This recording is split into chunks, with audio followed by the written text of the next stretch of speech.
Hi guys. Happy Sunday, actually. So, I'm just going to jump right into it today. I want to talk to you about narcissistic abuse and random accidents, or so they seem like they're accidents. Um, Story time. Here's mine. I'm holding the phone, so it's going to be jittery sometimes. I'm trying to make it not jittery. Now, um, earlier in my relationship with a narc, he was working at a bar as a bouncer, and I also worked at a bar as a bar back and a bartender as well.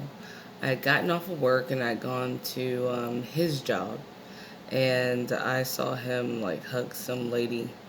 And for some reason, and don't ignore your intuition, by the way, I just want to make that a note. Remember that if you feel something weird that you don't normally feel, like jealousy, if that's not your thing, then you should really pay attention to why you feel jealous about this person. And I got really mad.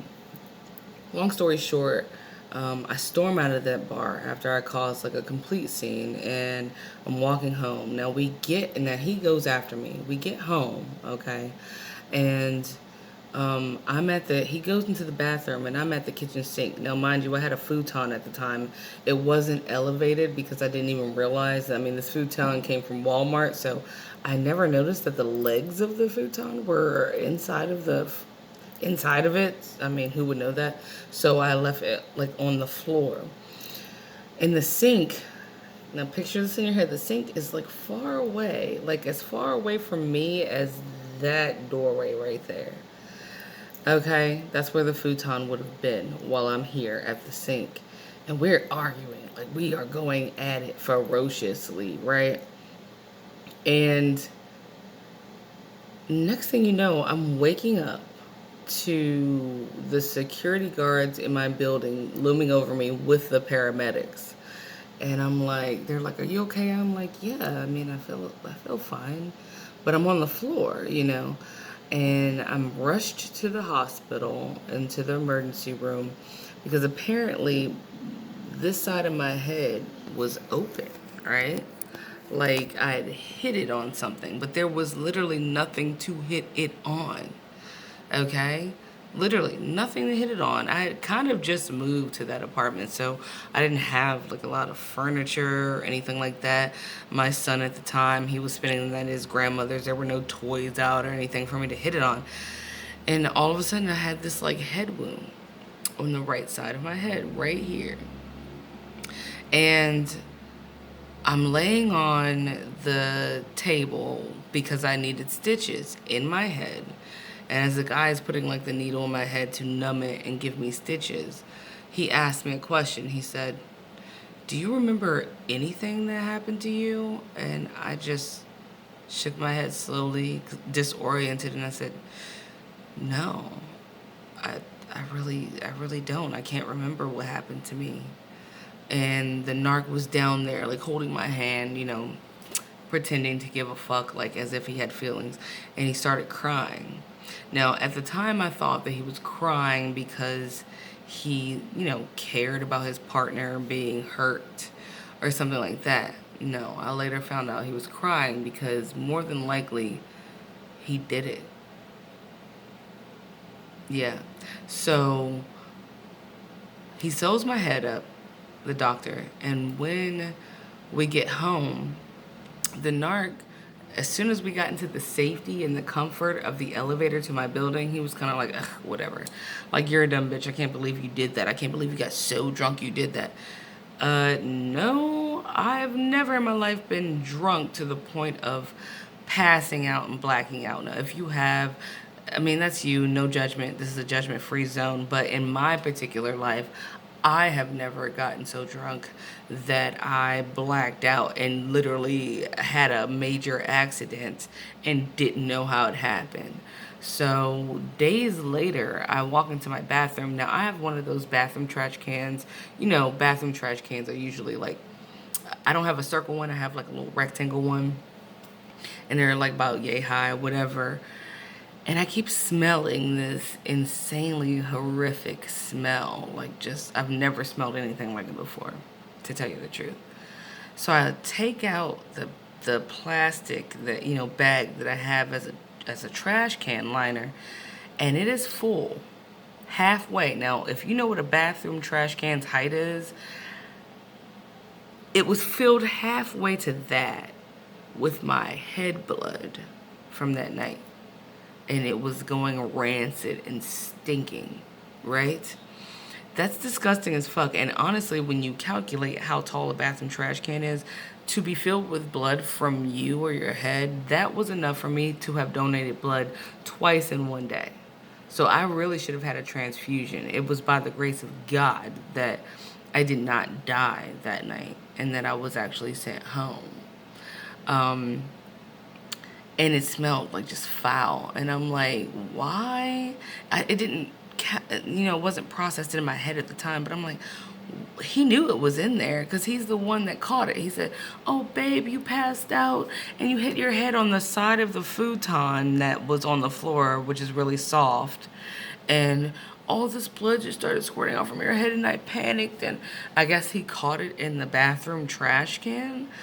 But why didn't you dump it out? Why didn't you do something with it? You just put a bag over top of it and left it in my bathroom. For me to smell like later, you know what I'm saying, under the guise of me being drunk and passing out.